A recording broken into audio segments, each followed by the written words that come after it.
بسم الله الرحمن الرحیم.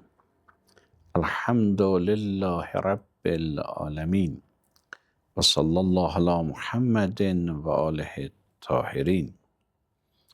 قال معاذ الله انه ربی احسن مثوای انه لا یفلح الظالمون.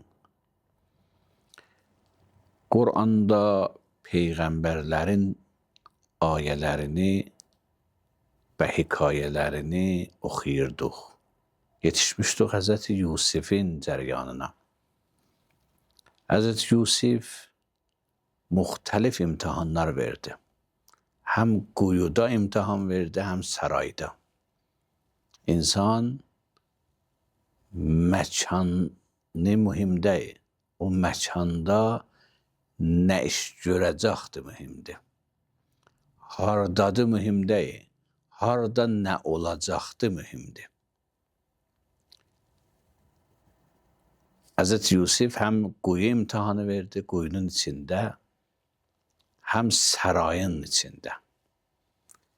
Həm yoxsulluq imtihanı verdi, həm imkanlılıq imtihanı verdi. Bəzən insan birindən çıxar, qəbul olar, birindən yox. Peyğəmbərdən sonra Peyğəmbərin kənarında olan bəzilər varlıq imtihanı, vəzifə imtihanını düzgün verəmədilər. Eyni halda ki, Peyğəmbərin dövründə yoxsulluq imtihanını qəbul hətta vermişdilər. Peyğəmbəri sevindirmişdilər.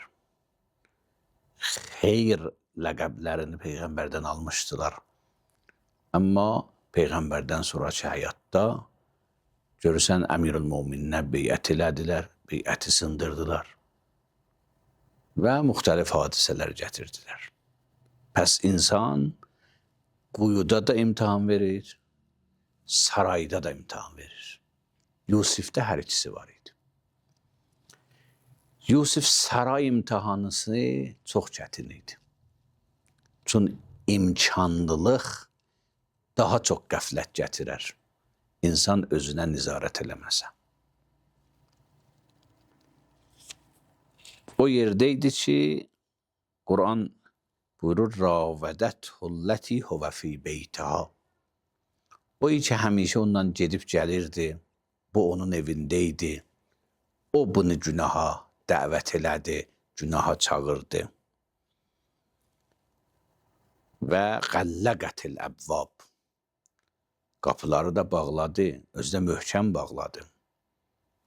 İndiki müasir dövründə insan diqqətlər olmalıdır. Bəzən daha çox xəlvətlər naməhrəminə, qapı bağlamalar naməhrəminə çoxlu ayaq sürüşmələrə səbəb olar. Əlbəttə, qapı fərq edir. Qapının misalları fərq edir. Bəzən qapı adi fiziki qapıdır. Bəzən qapı bir metafizik qapısıdır. Fiziki qapı deyil. Məsələn, insan telefonuna rəmzilər qoyar, bir naməhrəm ilə danışar. Bu da qapıdır, bu da qəlləqətil əvvabdır. Bunlar bir həssas yerlərdir, həssas nöqtələrdir. İnsan eləyə bilər, allansın, eləyə bilər şeytanın vəsvəsəsinə düşsün. Quran buyurur ki, Hz. Musa bu günah, Hz. Yusif əleyhisselam bu günah qarşı iki iş gördü. Əvvəla maazəllah. Allaha pənah apardı. Tez özünü bir tohid mağarasına, tohid qəl'əsinə, tohid evinə apardı. İkinci nüktə də bu idi ki, diqqəti bunu oldu ki, bu işlər mənim sərmayəmi yandırar. İnsan həm Allaha pənah aparmalıdır, həm özünün rüşd və xəsarətini diqqəti olmalıdır işlərində. İnnəhu la yuflihul zalimun. Zalim rüşdə çatmaz, fəlaha çatmaz, məhsuldar olmaz. Fəlah yəni məhsuldar olmaq. Bu iki nüktə səbəb idi Həzrət Yusif nəcat tapsın və günaha düçar olmasın. Maraqlı idi günah bəhsində bir növ günah məclisini zinətləndirmişdi ki, hər tərəfə baxanda bu Züleyxanın şəklini görsün. Hər tərəfə baxanda özü ilə bir növ cüzcü kimin hər tərəfə düşürdü. Həzrət Yusif əleyhissalam da hər tərəfdə Allahı görürdü. Məazəllah. Həzrət Yusif cərəyində 3 dənə eşq görsənilibdir. Görsədibdir Allah-u Teala. Bir məcazi eşqidir, vəli haram. O da Yusif Züleyxa məsələsində. Bir cinə məcazidir biraz, amma halal və bir körpü olaraq o həqiqi eşqə. O da Həzrət Yəqubi ki, Yusifə məhəbbəti var idi. Və bu məhəbbət bu xatirə idi ki, Həzrət Yusif Allahın ovliyalarından idi.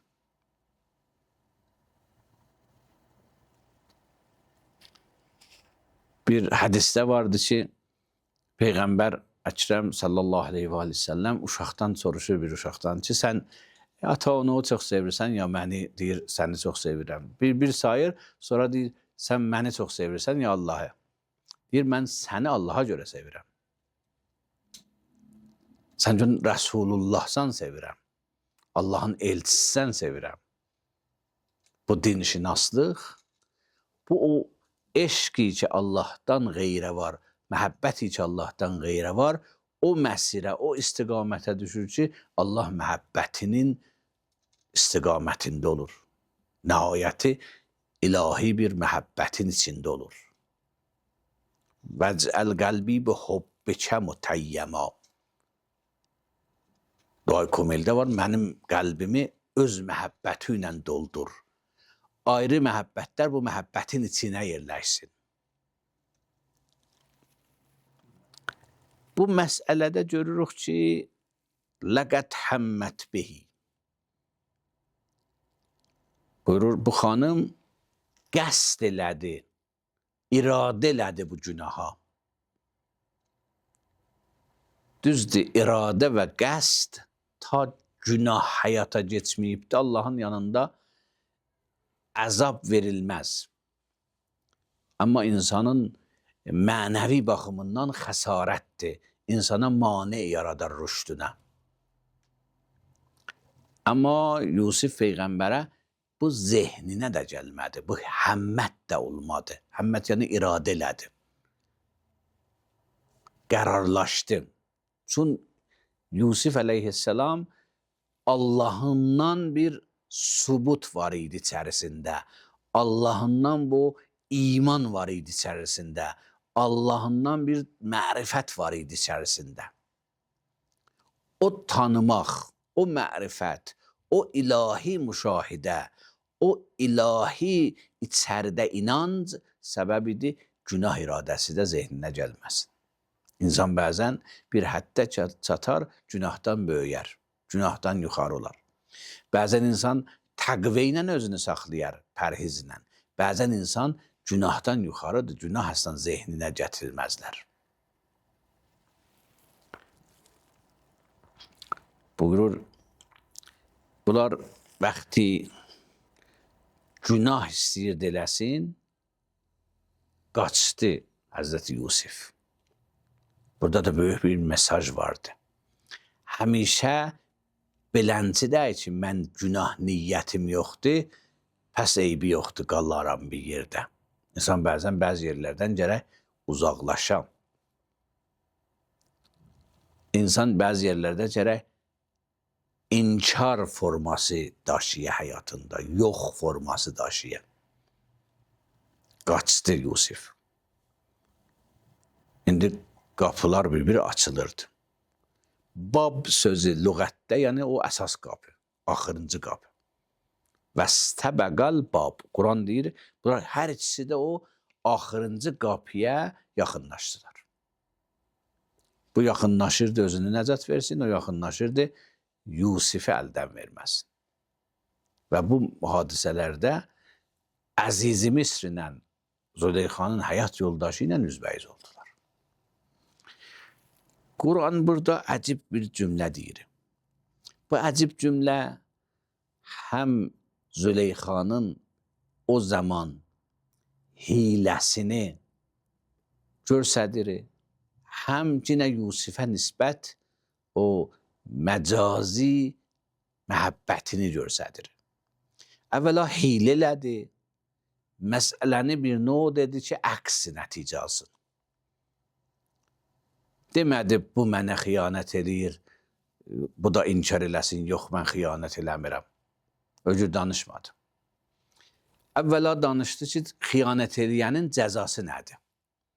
Yəni, elə növ danışdı ki, elə bir xiyanət konkretdir, daha olubdur, onun cəzasından danışmalıyıq. Bu bir tərəf. İkinci tərəfdə demədi, bu günah elədi. Əradə bi əhlikə. Əradə sözü, yəni niyyəti var idi bu günah eləsin. Yəni bir növ Yusifə də burada bəraət qazandırdı ki, hələ bu günah eləməyibdir. Amma niyyəti var idi. Həm özünü bu xəlas elədi ki, əslən mən nıxdə idi bu iş, mən pakam. O işi onluq idi, Yusif idi. Amma Yusifi də bir dərəcədə günahlandırdı. O da niyyət dərəcəsində, o da qərar dərəcəsində, nə bu işin baş tutma dərəcəsində. Özü də cəzanı təyin elədi, zindan, ya şəllaq, qəmçi, əzab. Daha bu iş xiyanət olub, onu nəzərdə aldı ki, olmayıbdır, amma qərar xiyanətə olub, bunu Yusifə nisbət verdi və buna cəzada təyin elədi. Bunlar həmmi hiləni göstərir, həmmi də Yusif istəmir özündən uzaqlaşdırsın, Yusif istəmir öldürülsün. Bunlar incə nüktələr idi ki, biz bu ayələrdə görürük və məsələ budur ki, əgər insan özündən diqqət olmasa, muvazibət eləməsə, muraqibət eləməsə, özünü nizarət olmasa, bu cür məsələlərdə mümkündür ayağı sürüşə və günaha düşə. Mərhum Əllamə Yusifin işini burada çox böyük bir iş, bir əzəmətli iş, o imtihanı ki, quyunun altında verdi, quyunun içində verdi, fərqlənir. O imtihanı ki, sərayda verdi. Bu ağır idi. Bir cəvani ola, qul ola, qərib ola, bir tələb başqa tərəfdən ola, günah şəraitini tam hazırlayan ola, qapıları bağlaya, xəlvətliyə, bunlar hamısı özü bir sıra səbəblər idi və bu səbəblərdən xəlas olmaq böyük bir iman istəyir. Məlumdur olar, məlumdur insan eləyənməz özünə bəraət qazandırsın, şərait xərabdır, zəmanə xərabdır. İnsan özü bəzən xərab olar və zəmanəni xərablayar. İstəsə insan, ağır da olsa ki, adına nəfs ilə cəhad deyərlər, ağır da olsa, bacara bilər insan özünü nəcat versin. Pəs insan bəraət qazandıranmaz öz günahına. Necə ki, Yusif bu işi gördü, bəraət qazandırmadı öz günahına. İradə, ilahi irtibat, ilahi əlaqə səbəb oldu bu günahdan nəcat tapsın. Esselamu aleykum və rəhmətullah və bərəkatuhu.